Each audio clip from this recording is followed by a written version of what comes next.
It's a very curious thing, but whilst we live in a world in which there are two very different complementary types of change that can take place, we're only aware of one type of change. So this really is curious. That's not just verbal padding. We can imagine a scenario just to try and make it a bit clearer, that God creates the world and he creates the world, and there's two types of change in it, and that this is what makes the world. These two, that's what makes it. That's what makes everything tick, those two types of change. That's all you need, really. We might imagine that there's other stuff, that if we were creating a universe, we'd have to think of all sorts of things or stuff or particles, and we'd end up with hundreds of different particles and sub particles and this and that and the other. We'd have to make all of this stuff. But that's not the case. All we need is this principle whereby there are two complementary types of change. And that's it. Everything proceeds from there. So that's one very simple way of looking at things. But what we could say, so here we are in this universe, in this world, but we're completely blind to one of those types of change. So this is the curious thing. Why are we only having something to do with one of those types of change? And isn't this weirdly unbalanced? And won't this lack of balance end up in a situation that is somewhat bizarre or somewhat ludicrous? The two types of change are, we could say, qualitative change and quantitative change. Quantitative change, which is also known as optimization, is the change where we can measure the change, the numbers change. So if I get bigger and bigger, I can keep measuring myself, weighing myself, and I can say, yes, the numbers are going up, therefore this is change, and that's quantitative change. If I'm accumulating loads of money in the bank and I can watch the numbers grow, that's quantitative change. And the other type of change, being qualitative, it's more like everything changes. So we have no scale or axis that exists in common both before and now in which to plot that change, because the axis itself has changed. The axis was part of how things were. There is no one thing that stays the same and which can be used to measure what has changed. So it's all very well if one thing stays the same, and we can use that thing to measure what has changed, because then we have change, but we can look at it from an unchanging basis. So we can talk about the change and say, oh, yep, it's this type of change and that type of change, and we know where we are with it. But with ungrounded change or qualitative change, everything changes. And then that means we don't know where we are with it at all. We can't even to think about what this entails. It's difficult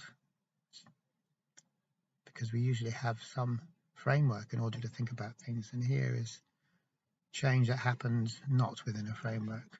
There is no framework. The framework goes, and that's the change.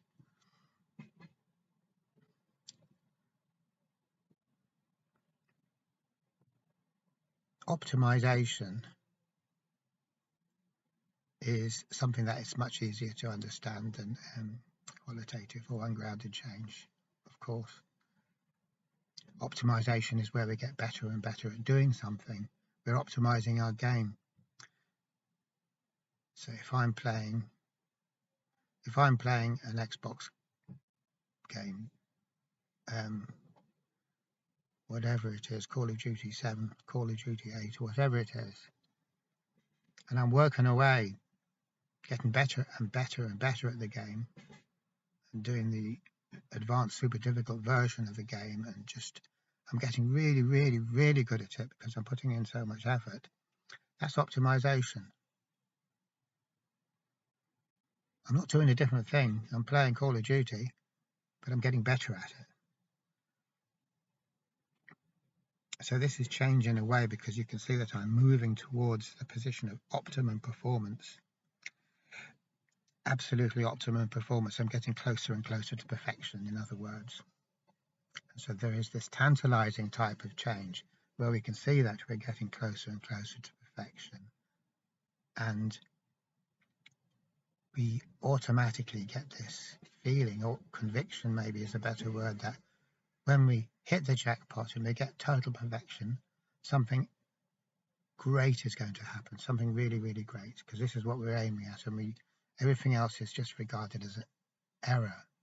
We keep going back and doing it all again, hoping to get rid of the errors, and one day when we get rid of the errors, there'll be nothing to stop us. That's it. We'll have pure optimization there. And from the way we're orientated to looking at things, which is the optimization way, this is the ultimate thing to aim for. It's the best thing ever. Everything good is going to happen then.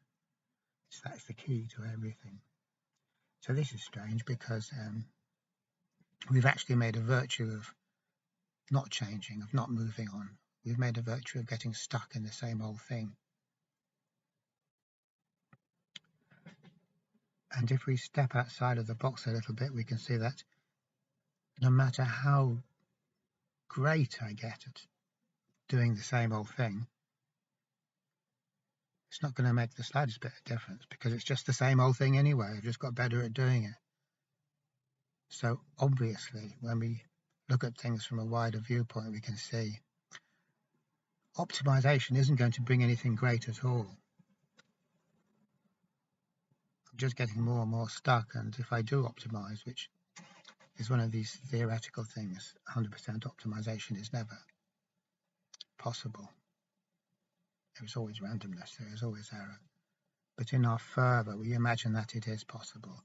And when we imagine that it is possible, the magnetic attraction of this projected possibility that isn't really a possibility becomes very, very strong. It sucks us in like a moth to a candle flame. We just dive into it. It's the prospect of attaining it, so we can feel that we're on the very edge of attaining it, etc., etc. But all the same,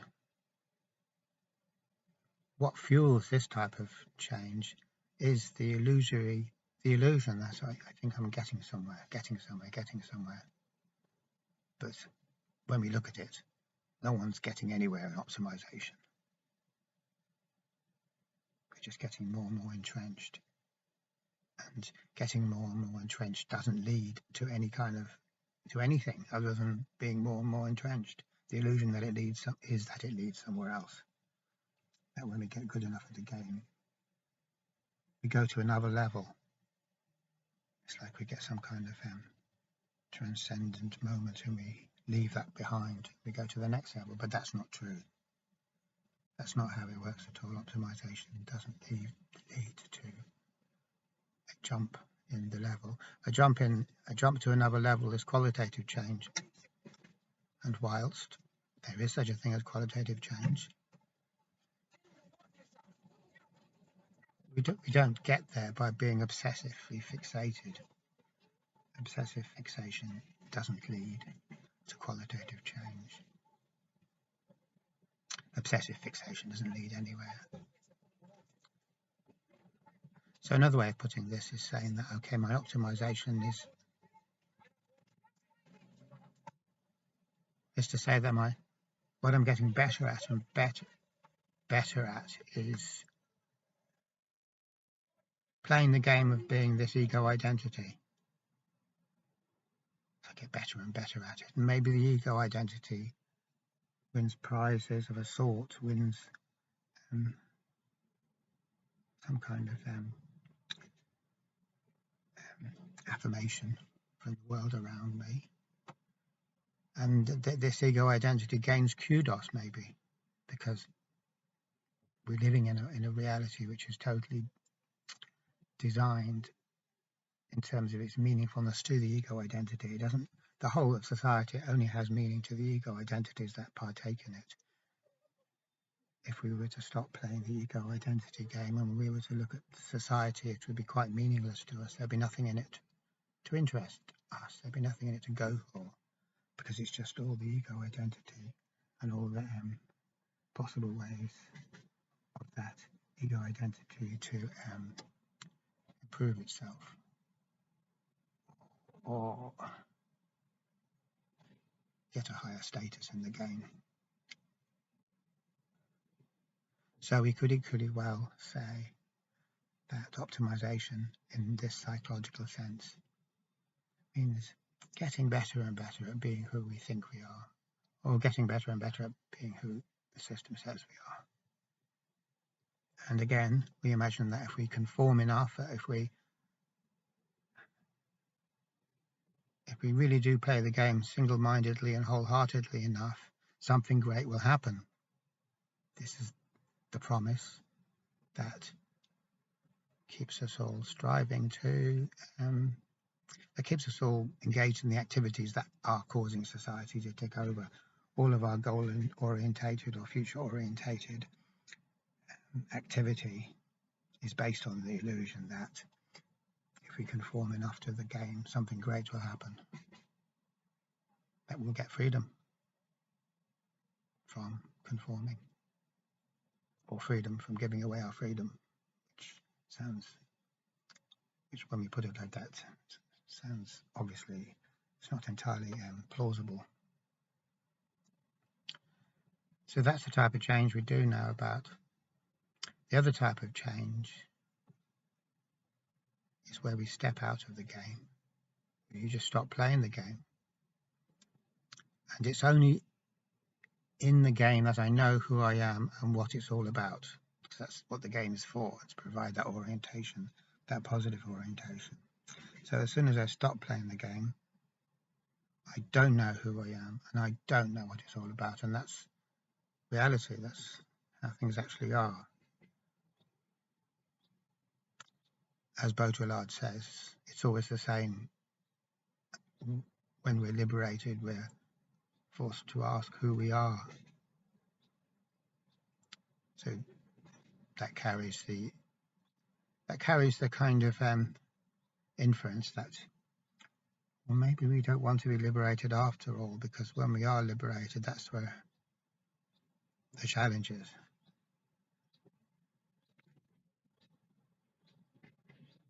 And so perhaps although it's fine to talk about freedom and being liberated, maybe we'll just keep it as that, as talk. Because the biggest psychological shock there is, or ever could be, is suddenly finding out that the framework we've been orientating to ourselves to our whole lives is purely that, just an arbitrary framework that we have put in place in order to orientate ourselves, in order that we have some kind of orientation, or in order that the ego identity can validate itself. And when we say that, that means that the ego identity can see that it is a real thing in its own right, and that, in a sense, that yes, this is true, this is who I am, which is the psychostatic way of looking at things. If I was walking around the surface of the earth and I found a place and I said, this is it, this is where I'm going to build the city, this is it, this is the place, I don't need to look any further. That is exactly the same thing as traveling as we do travel when we younger, we change, and then we hit a spot and we say, yes, this is it, this is me.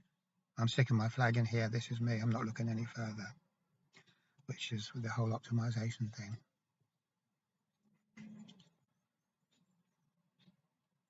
So where this all comes to, what this all comes down to really is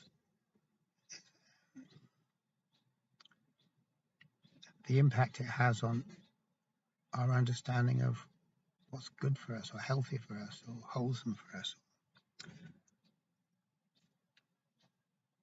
What kind of situation is it that we will thrive in as human beings, and which kind of situation will we not thrive in? And so what we're talking about mental health, and so we're saying, does mental health, kind of going around in circles a bit, but does mental health involve optimization? Is it an optimization game? And that when we get closer and closer to playing this game of being this ego identity perfectly, is that mental health, when all errors and things that we don't want to be there have been eradicated? Is this mental health? And because in our society we're only aware of the one type of change, which is optimization or quantitative change we can measure, this is inevitably what we end up thinking. And this is why we come down so very heavily on the side of strategies and methods and goals. So we come down very heavily on the side of having an ideal view of how we should be, and then working towards that ideal view, which is optimization, as I keep on saying. But really, optimization is a dead end, because it never escapes from itself. Obviously, it's a dead end. It's a dead end that doesn't seem to be a dead end. Most of the time, it doesn't seem to be a dead end because there is the mirage of we are getting somewhere great. Now, that mirage isn't there the whole time. It's quite possible for us to go down that dead end, miles and miles and miles, and then all of a sudden the mirage disappears and we see that it's actually a dead end. Of course, it would have been a mercy if we saw that earlier on, but we didn't. We only saw it at the very end, the bitter end. So what we're talking about here is another way of looking at depression. Normally, you have a kind of mirage or an illusion which we continually chase after on the basis of the ego identity. And although we have setbacks and knockbacks and periods of feeling blue and nothing's working for me, and oh God, everything, everything's all screwed up, things are bad. Then we get on our feet again, and the illusion's there again, the mirage is there again, i.e. a bright future for the jolly old ego construct. And it's like business as usual, back to work, and we carry on again. So what I'm trying to say is that, and the mirage doesn't disappear. It might disappear for a day or two, or whatever, or an hour or two, but then it comes back online again. But suppose it doesn't do that. Suppose we trudge right to the end of the dead end, and then the mirage goes. So this isn't just being down, and this just isn't just having the blues, whatever. This is something more, and then it could be said that this is a pathology, that this is a mental disease. What the hell a mental disease is, I don't know. But actual fact, what it is, it's the truth. Because when you take the mirage that keeps us marching like lemmings to the cliff edge, not that lemmings march, but walk, I suppose. When you take away that illusion, what's left is the truth. Take away the illusion, you see the truth. And so the truth happens to be very, very inimical to us. Very, very difficult for us to take. Because we've been navigating on the basis of a mirage most of our lives, most of our adult lives anyway. Children don't need illusions and mirages like adults do. don't take themselves so seriously, obviously, which is why they can still have fun. So we get this strange situation in this case where what we're seeing is the truth, the pure unvarnished truth, i.e. the dead end is a dead end.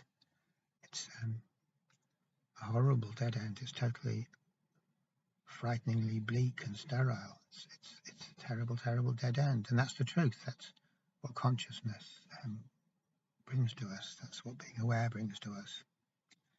Okay, it feels absolutely terrible, worse than anything that's ever happened to us before, but that doesn't mean it isn't the truth. So then straight away we've got to be careful about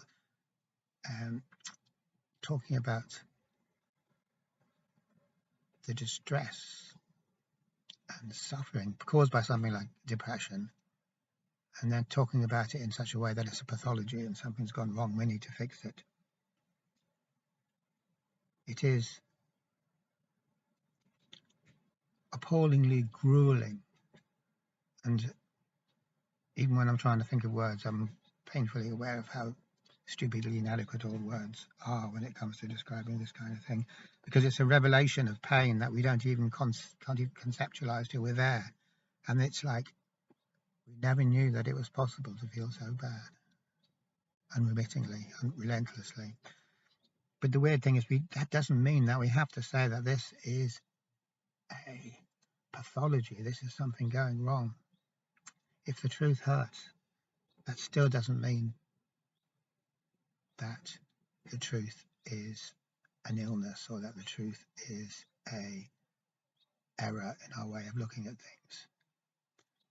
We have to be bigger than that and see that what it is, it's a truth that hurts a hell of a lot. Nothing hurts like the truth. Nothing cuts like the truth. And the reason it hurts us so much is not because truth by its nature is going to hurt us, because we always have to be hiding away from the truth. The reason is that we have totally put all of our money right from whenever we were of that age when we start thinking about the future, put all of our money on optimization. Optimization is a demanding thing. It takes a lot of investment, a lot of effort, a lot of dedication. And then we get to the dead end when we see that optimization was actually getting us anywhere other than at the bottom of a very deep hole. So it's the fact that we are completely blind to qualitative change, that we have a complete mental blind spot towards it.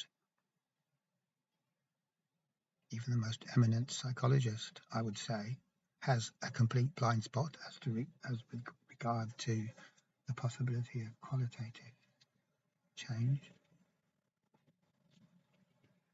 And as a result of this blindness to that side of things, and as a result of the fact that we've been doing nothing else but optimizing illusion the whole time, of course the truth is going to hurt.